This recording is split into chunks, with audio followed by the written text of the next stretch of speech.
बच्चों आज का आपकी ऑनलाइन कक्षा में बच्चों आज हम कक्षा 10 के एक पाठ त्रिभुज के बारे में अध्ययन करेंगे। इस पाठ में बच्चों सबसे पहला चीज है इसका थ्योरम। तो एक थ्योरम बारे में पढ़ेंगे बच्चों, आधारभूत आनुपातिकता प्रमेय। बच्चों ये थ्योरम परीक्षा की दृष्टि से बहुत ही महत्वपूर्ण है और आपके रिड्यूस सिलेबस का एक भाग भी है। इसको थेल्स प्रमेय के नाम से भी जाना जाता है। तो एक सबसे पहले इस थ्योरम को देखते हैं। थ्योरम कहता है यदि किसी त्रिभुज की एक भुजा के समांतर, मान लेते हैं कि एबीसी एक त्रिभुज है, यदि किसी त्रिभुज की एक भुजा के समांतर अन्य दोनों भुजाओं को काटते हुए, देखो डी और ई पर काट रही है, कोई रेखा खींच दिया तो यह रेखा त्रिभुज के अन्य दोनों भुजाओं को समान अनुपात में विभाजित करती है। आइए देखते हैं क्या है प्रमाण। दिया है एक त्रिभुज एबीसी जिसमें भुजा बीसी के समांतर, देखिए दिया हुआ है क्या है, त्रिभुज एबीसी है जिसमें भुजा बीसी के समांतर हमने एक रेखा डी को लिया हुआ है, ठीक है, डी को लिया हुआ है, अन्य दोनों भुजाओं को काट दिया। अब क्या करना है हमको, यहाँ पर हमें सिद्ध करना है। क्या सिद्ध करना है वो देख लीजिए। सिद्ध करना है कि AD बट्टा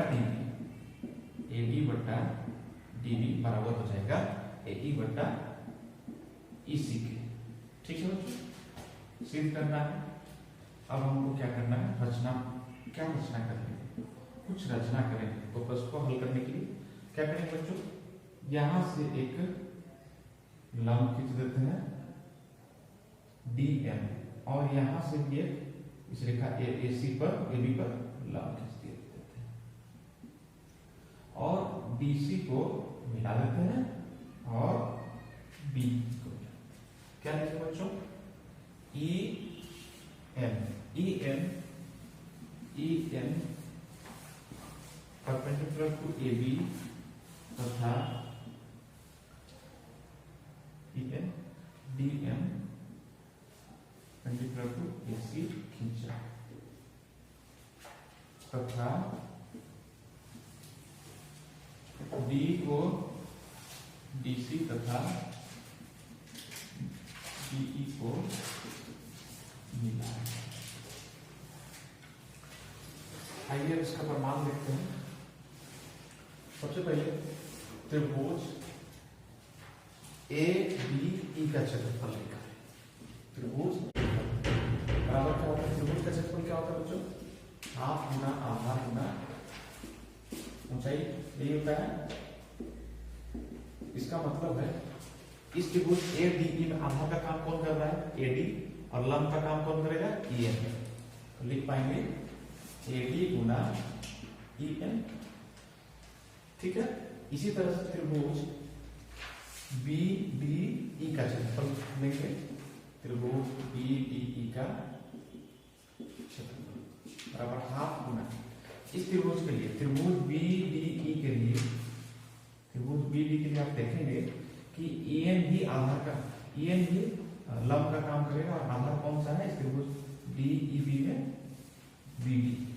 तो BD गुना EN, BD गुना EN, ठीक है।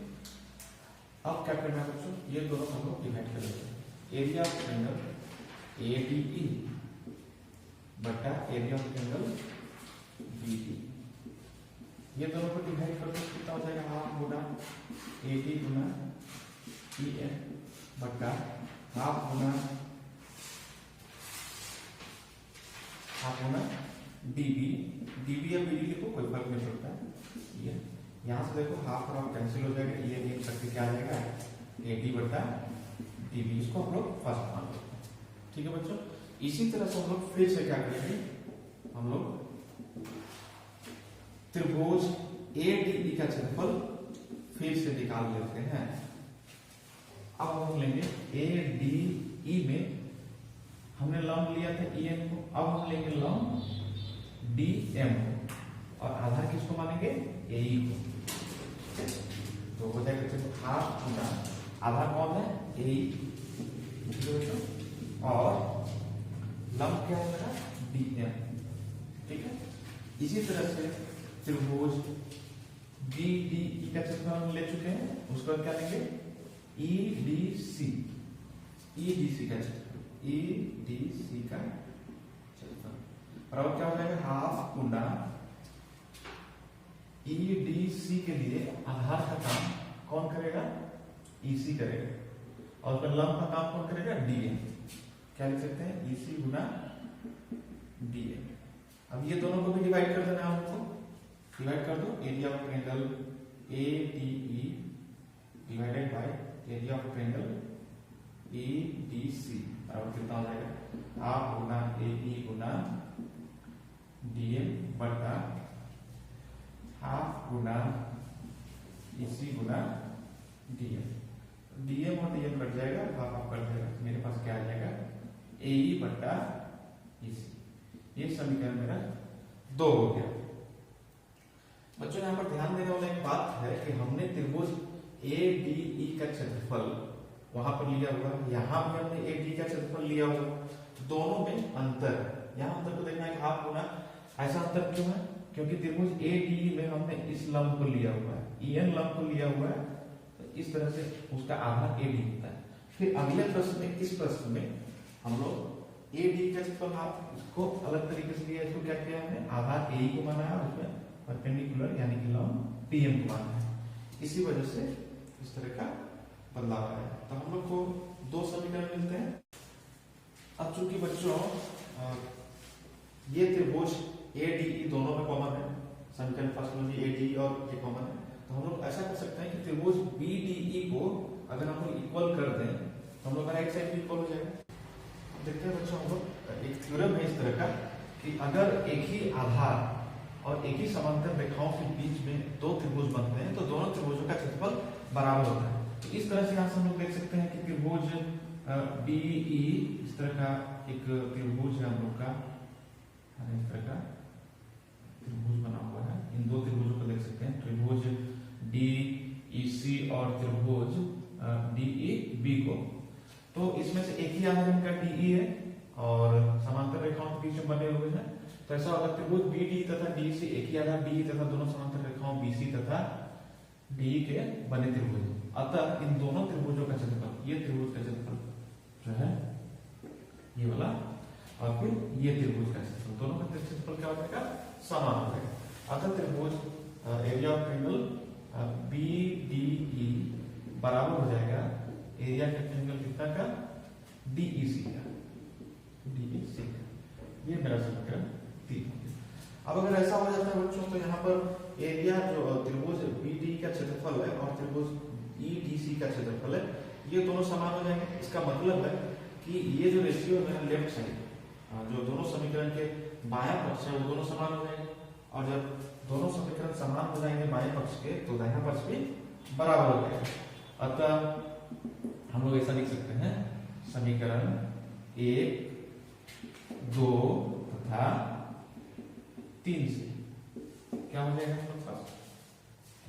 AD बट्टा DB बराबर AE बट्टा EC। यही हम लोग को सिद्ध करना था, ये हम लोग का प्रमाणित हो गया।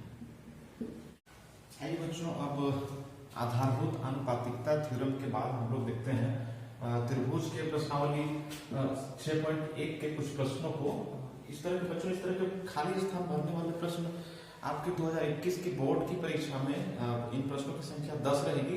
तो इस तरह से त्रिभुज के भी रिक्त स्थान भरने वाले प्रश्न आपके लिए काफी महत्वपूर्ण हो जाते हैं। तो इन 2-3 प्रश्नों को हम लोग देख लेते हैं। क्या कहता है पहला प्रश्न हम लोग का, सभी वृत्त खाली स्थान होते हैं क्या? सर्वांशम या समरूप? तो सबसे पहले आपको सर्वांशमता और समरूपता के बारे में जानना होगा। सर्वांशम कहने का मतलब हुआ सर्व अंग सम, मतलब सभी तरह से समान, और समरूप कहने का मतलब उसी रूप का। यानी कि अगर हम कुछ वृत्तों को लें, एक छोटा सा वृत्त ले लेते हैं और एक बड़ा सा वृत्त, इसका त्रिज्या है 5 सेंटीमीटर, इसका है 2 सेंटीमीटर, दोनों तो एक ही दिखता है लेकिन एक बड़ा है और एक छोटा है, तो ये समरूप कहा जाएगा। उसी रूप का है लेकिन उसके समान नहीं है, तो ये समरूप कहा जाएगा। इसीलिए सभी वृत्त क्या हो जाएंगे यहाँ पर? समरूप हो जाएंगे। इसी तरह सभी वर्ग क्या होते हैं? समरूप हो जाएंगे। एक बड़ा सा वर्ग ले लो आप और एक छोटा सा वर्ग ले लो, दोनों एक ही दिखता है लेकिन दोनों का भुजाओं की लंबाई अलग अलग होगी, ये दोनों एक ही दिखते हैं, तो ये समरूप हो जाएंगे। समरूप मतलब समान रूप वाला, रूप दोनों का एक ही है लेकिन बड़ा छोटा है। ठीक है, सभी त्रिभुज समरूप होते हैं। कौन से? समबाहु या समद्विबाहु? लेकिन समबाहु में क्या होगा? सभी समबाहु त्रिभुज के लिए समबाहु 60 डिग्री का बनाता है, हम जानते हैं। ये बड़ा अगर समबाहु त्रिभुज भी लेंगे ये भी 60 डिग्री का बनाएगा, ये दोनों समरूप है। चलिए यहाँ पर क्या हो जाएगा, समबाहु त्रिभुज समरूप होते हैं। यहाँ पर क्या हो जाएगा, यहाँ पर भी समरूप हो जाएगा। ठीक है बच्चों, अब आते हैं बच्चों प्रश्नावली 6.2। प्रश्नावली 6.2 में बच्चों सबसे पहला प्रश्न है आप लोग का इस तरह का कि आकृति में DE समानांतर BC दिया हुआ है। DE समानांतर BC दिया हुआ, मतलब ये दोनों पैरेलल लाइंस है। ठीक है, और इसमें भी ये आकृति दूसरी आकृति है, इसमें भी DE समानांतर है BC के। तो ज्ञात करना है, पहले में EC ज्ञात करना है, दूसरे में AD ज्ञात करना है। तो बच्चों सबसे पहले एक चीज हम लोग को ध्यान में आता है, ये तो आधारभूत आनुपातिकता प्रमेय का थ्योरम है। हम जानते हैं कि यदि किसी भी त्रिभुज में किसी तीसरी भुजा के समानांतर एक रेखा खींची जाती है तो अन्य दोनों भुजाओं को समान अनुपात में विभाजित करती है। तो उसी थ्योरम का इस्तेमाल करते हुए हम लोग इसको इसी को निकालने की कोशिश करते हैं। इसी हम लोग को निकालना चाहिए, इसी को मान लेते हैं 1 सेंटीमीटर। अब हम क्या करेंगे, चूंकि दिया हुआ है, हल करना आपको दिया है, क्या दिया हुआ है भाई, DE समानांतर है BC के, DE समानांतर है BC के। इसका मतलब है कि यहाँ पर आधारभूत आनुपातिकता प्रमेय लगाया जा सकता है। और अगर समानांतर होता है तो क्या होता है, भुजाएं आनुपातिक होती हैं, यानी कि AD बट्टा DB, अतः AD बट्टा DB बराबर हो जाएगा AE बट्टा EC। कौन सा, आधारभूत आनुपातिकता प्रमेय से, है ना, इस तरह का हो जाएगा। अब हम लोग क्या कर सकते हैं, AD की जगह कितना है 1.5 सेंटीमीटर, इसके जगह कितना है DB की जगह में 3 centimetre equal to 1 centimetre divide by 1 centimetre. अब देखो क्रॉस मल्टीप्लिकेशन कर लेने का हम लोग को, तो कितना हो जाएगा 1.5 इंटू 1 सेंटीमीटर बराबर 3 इंटू 1 3 सेंटीमीटर। तो इसको इधर ले जाएंगे, x बराबर हो जाएगा 2 सेंटीमीटर, डिवाइड कर दो तो 2 सेंटीमीटर हो जाएगा। अब इसी के दूसरे प्रश्न में क्या करना है, AD ज्ञात करना है।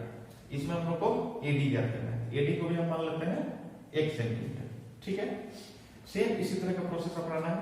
क्योंकि यहां पर भी क्या दिया हुआ है, क्या दिया हुआ है, DE समानांतर है किसके, BC के। यहां भी हम आधारभूत आनुपातिकता प्रमेय का इस्तेमाल करेंगे, अतः क्या हो जाएगा AD बट्टा DB बराबर AE बट्टा EC। ठीक है, AD की जगह हम x बिठा देते हैं, DB की जगह कितना हो जाएगा 7.2 सेंटीमीटर, 7.2 सेंटीमीटर, और इसके जगह में 1.8 सेंटीमीटर हो जाएगा, और EC के जगह में 5.4। बच्चों यहां से देखो कितना हो जाता है 5.4x, 5.4x is equal to 1.8 into 7.2। ठीक है, x का वैल्यू कितना हो जाएगा 1.8 इंटू 7.2 डिवाइडेड बाई 5.4।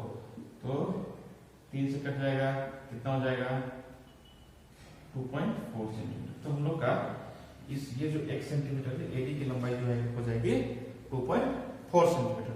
आइए बच्चों इस प्रश्नावली 6.2 से कुछ और प्रश्नों को हम लोग देखते हैं। आइए बच्चों अब इन 2 प्रश्नों को देखते हैं। एक आपकी किताब के उदाहरण से लिया गया, दूसरा प्रश्न क्वेश्चन नंबर 4 प्रश्नावली 6.2 का। तो इस प्रश्न देखते हैं बच्चों, क्या कहा रहा है, आकृति में दिया हुआ है, क्या दिया हुआ है, PS बटा SQ बराबर PT बटा TR, PS बटा SQ बराबर PT बटा TR दिया, तथा कोण PST बराबर है कोण PRQ, ये वाला एंगल इसके बराबर है। सिद्ध करना है कि त्रिभुज PQR एक समद्विबाहु त्रिभुज है, त्रिभुज PQR एक समद्विबाहु त्रिभुज। इसको कैसे हल करेंगे, तो सबसे पहले यहाँ पर लिखते हैं बच्चों, दिया हुआ है, क्या दिया हुआ है, PS बटा SQ बराबर PT बटा TR। ठीक है, अच्छा अगर ये दिया हुआ है तो क्या हो जाएगा, आधारभूत आनुपातिकता प्रमेय का विलोम करता है बच्चों कि यदि किसी त्रिभुज में कि 2 भुजाएं PS बटा SQ और PT बटा TR इस तरह का सिचुएशन हो जाता है, इस तरह का कंडीशन होता है, तो दोनों भुजाएं QR जो तीसरी भुजा है उसके संगत जो एक रेखा है वो दोनों समांतर हो जाएंगे। तो तब क्या हो जाएगा, तब एस टी समानांतर हो जाएगा क्यू आर के। किसका? आधारभूत आनुपातिकता प्रमेय के विलोम से, ठीक है। अच्छा, तो अगर इस तरह की सिचुएशन हो जा रहा है, अब दिया हुआ बच्चों अगर ये समांतर रेखा, ये दोनों समांतर रेखाएं हैं, अगर ये दो समांतर रेखाएं इस तरह काटती हैं तो इनके संगत कोण क्या होते हैं? बराबर होते हैं। इसका मतलब है कि ये वाला कोण और ये वाला कोण क्या हो जाएगा? बराबर हो जाएगा।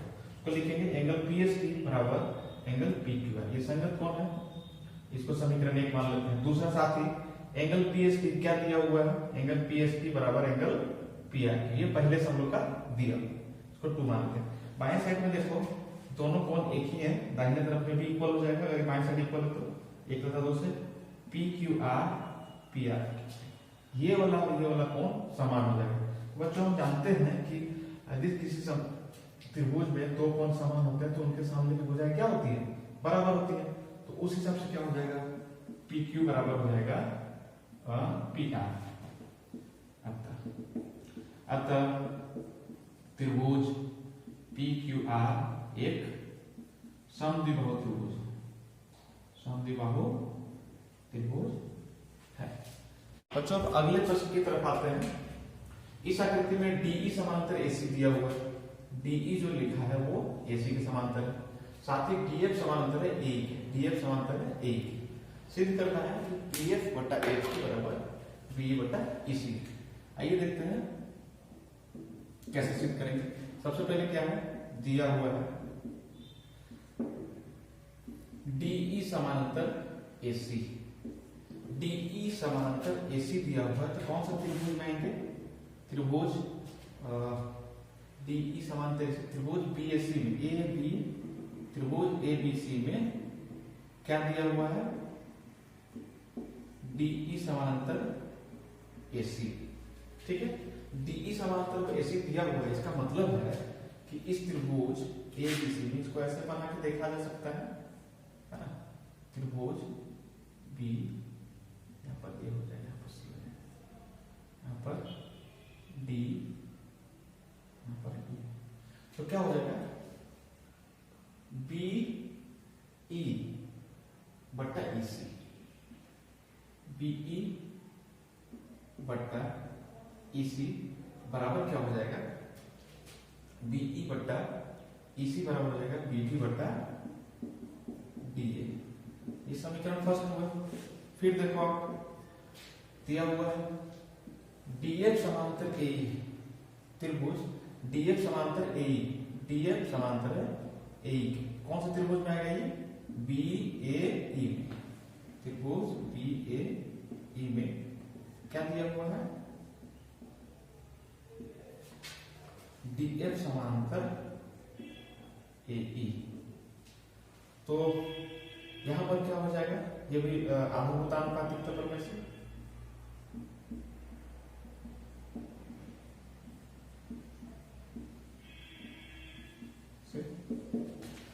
डीएफ समांतर ए ई है, तो क्या हो जाएगा? इस तरह का हम लोग त्रिभुज एक बना लेते हैं। डीएफ समांतर है ए के, तो बी डी ए हो गया, बी डी ए और बी एफ सी। तो क्या हो जाएगा बच्चों? बी ई तब हो जाएगा बी डी बट्टा डी ए बराबर बी ए बट्टा एफ सी बराबर हो जाएगा बी डी बट्टा डी ए। इसको मान लो समीकरण। ये समांतर ये कैसे हो गया? आधारभूत आनुपातिकता प्रमेय से।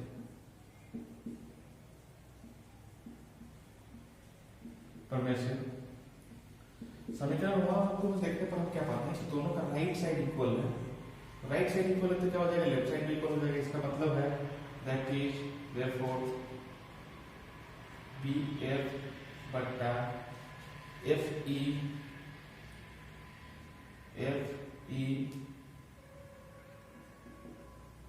बराबर हो जाएगा बीई बट्टा ईसी के, बी एफ बट्टा एफ ई बराबर